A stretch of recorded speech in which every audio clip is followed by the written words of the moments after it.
मैं कल गुजर रहा था तो एक चौराहा था, हमारे साथ भैया बैठे थे। मैंने कहा कौन सा चौराहा है? बोले पादरी चौराहा। हमने कहा गोरखपुर में पादरी चौराहा? अरे यहां पादरी का क्या काम? अरे बोले यहां बहुत पादरी रहते ना भैया। रहते नहीं रहते यहां। जिस धर्मांतरण को रोकने के लिए गुरु तेग बहादुर जी ने अपना सर्वस्व बलिदान कर दिया, जिस धर्मांतरण को रोकने के लिए गुरु गोविंद सिंह जी अपना सर्वस्व बलिदान कर दिया, जिस धर्मांतरण को रोकने के लिए बंदा बहादुर ने अपना सब कुछ त्याग दिया, जिस धर्मांतरण को रोकने के लिए 4 साहिबजादों ने बलिदान कर दिया, वो धर्मांतरण खत्म हो गया क्या? जोर से बोलिए जरा। वो धर्मांतरण रुक गया क्या? 500 साल मुगलों ने तलवार के दम पे धर्मांतरण कराया, 200 साल अंग्रेजों ने कानून बना बना के धर्मांतरण कराया। दुर्भाग्यवश मुगल तो चले गए, अंग्रेज भी चले गए, लेकिन अंग्रेजों का कानून आज भी चल रहा है। उन कानूनों के खिलाफ मैं सुप्रीम कोर्ट में लड़ रहा हूं।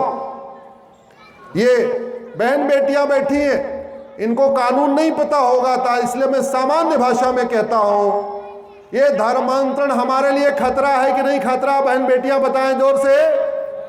खतरा है। ये धर्मांतरण हमारी राष्ट्र की सुरक्षा के लिए खतरा है कि नहीं? ये धर्मांतरण हमारी देश की एकता अखंडता के लिए खतरा है कि नहीं? भैया आज थोड़ा जोर से बोलिए। धर्मांतरण एकता के लिए खतरा है कि नहीं? ये धर्मांतरण हमारी संप्रभुता के लिए खतरा है कि नहीं? धर्मांतरण कारण डेमोग्राफी बदल रही कि नहीं? ये धर्मांतरण धोखे से हो रहा है कि नहीं? ये धर्मांतरण लालच दे के हो रहा है कि नहीं? ये धर्मांतरण काला जादू दिखा के हो रहा है कि नहीं? ये धर्मांतरण अंधविश्वास फैला के हो रहा है कि नहीं? हो रहा है। तो हम सब लोगों को अलर्ट रहने की जरूरत है। कोई इधर उधर की बात करता हुआ हमारे बीच में आए, बहलाए फुसलाए, काला जादू दिखाए, अंधविश्वास फैलाए, तो उसको पकड़ के ठीक करना हमारा काम है कि नहीं? जोर से बोलिए जरा। उसको पकड़ के पुलिस को बुलाना और पुलिस को हैंडओवर करना हमारा काम है कि नहीं? भाई आपके उत्तर प्रदेश में कानून भी बढ़िया वाला बन चुका है। आपके उत्तर प्रदेश में बाबा जी बहुत बढ़िया इलाज भी कर रहे हैं। कई बार तो बुलडोजर भी चलवा देते हैं जो धर्मांतरण करता है।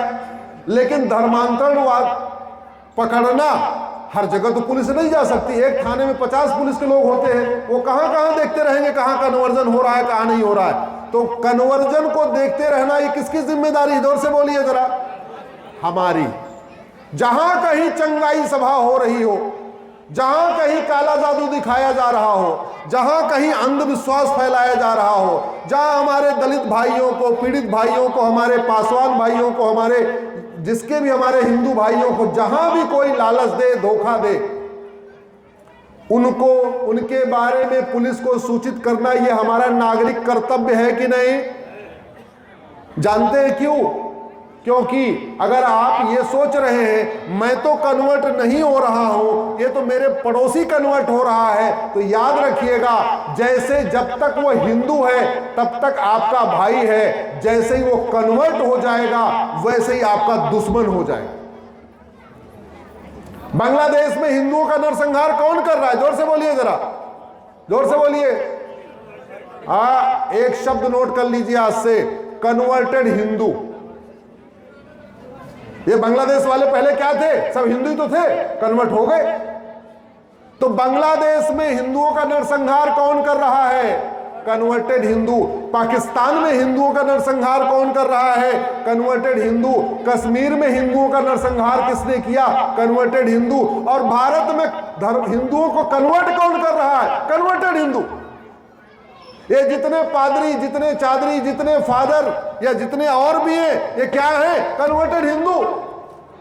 ये कन्वर्टेड हिंदू ही कन्वर्ट कर रहे हैं। इसलिए अगर आपके पड़ोस में कोई एक परिवार कन्वर्ट हो रहा है तो याद रखिएगा, अभी वो एक है, कुछ दिन के बाद वो आस पड़ोस के 10 को और कन्वर्ट करेगा। इसलिए जब पहली घंटी बजी, पहला कोई कन्वर्ट हुआ, उसी समय आप खड़े होकर रोक दीजिए। नहीं तो एक कन्वर्ट होगा तो 10 को और कन्वर्ट करेगा। कन्वर्जन हमारे लिए बहुत बड़ा खतरा है। तो कन्वर्जन के लिए जागृत होना जरूरी है, समझदार होना जरूरी है, सबको जागृत करना जरूरी है, और वैसे ही शासन को भी अपना काम करना जरूरी है। आज गोरक्षपीठ की धरती से मैं कुछ लीगल पहलू बता रहा हूं। धर्मांतरण हमारी राष्ट्र की सुरक्षा के लिए खतरा है। जो राष्ट्र की सुरक्षा के लिए खतरा है, उससे निपटने के लिए हमारे पास नेशनल सिक्योरिटी एक्ट है, जिसको रासुका कहते हैं, एनएसए कहते हैं। और उसको ये ड्यूटी है सभी कलेक्टर और कप्तान की कि जो कन्वर्जन करवा रहे हैं उनके खिलाफ एनएसए लगाएं।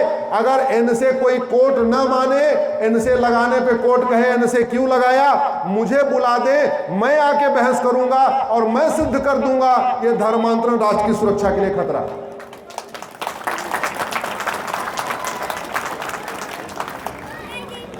भारत के सभी कलेक्टर और कप्तान अच्छी तरीके समझ लें, घटेंगे तो कटेंगे। जहां जहां घटे वहां वहां कटे, जब जब घटे तब तब कटे। अभी कुछ दिन के पहले सुप्रीम कोर्ट के, बांग्लादेश के सुप्रीम कोर्ट के जज को इस्तीफा देके भागना पड़ा क्योंकि वो हिंदू थे।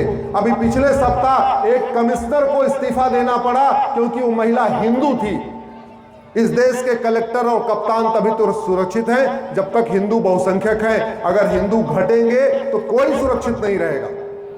इसलिए आवश्यकता इस बात की है, इस देश के कलेक्टर कप्तान भी धर्मांतरण के खिलाफ हल्ला बोल करें, धावा बोल के रखें। एक भी घटना उनको धर्मांतरण की मिले उसके ऊपर कठोर कार्रवाई करें। धर्मांतरण कराने वालों पे एनएसए लगाएं। हमारे पास एक और कठोर कानून है, अनलॉफुल एक्टिविटी एक्ट, यूएपीए, और धर्मांतरण अनलॉफुल एक्टिविटी है। ये भारत के सभी पुलिस को और कप्तान को और कलेक्टर को यूएपीए लगाना शुरू करना चाहिए। धर्मांतरण एक ऑर्गेनाइज क्राइम है। ऑर्गेनाइज क्राइम से निपटने के लिए हमारे पास कानून है। धर्मांतरण एक वेजिंग वॉर है, इनडायरेक्ट वॉर है, उससे निपटने के लिए हमारे पास कानून है। धर्मांतरण अपने आप में एक्ट ऑफ टेररिज्म है, उससे निपटने के लिए हमारे पास कानून है। इसलिए अब समय आ चुका है, जो लोग धर्मांतरण करा रहे हैं उनकी 100% प्रॉपर्टी जब्त किया जाए, उनकी नागरिकता खत्म किया जाए, उनके उस साल भर के अंदर उनको आजीवन कारावास भेजा जाए। सठे साठ्यम समाचरेत, लोहा लोहे को काटता है, भयबिन होय न प्रीत। जब कठोर दंड मिलेगा तब धर्मांतरण रुकेगा। इसी के साथ मैं अपनी बात खत्म करता हूं। बहनें बहुत बड़ी संख्या में बैठी हैं, माताएं बहुत बड़ी संख्या में बैठी हैं।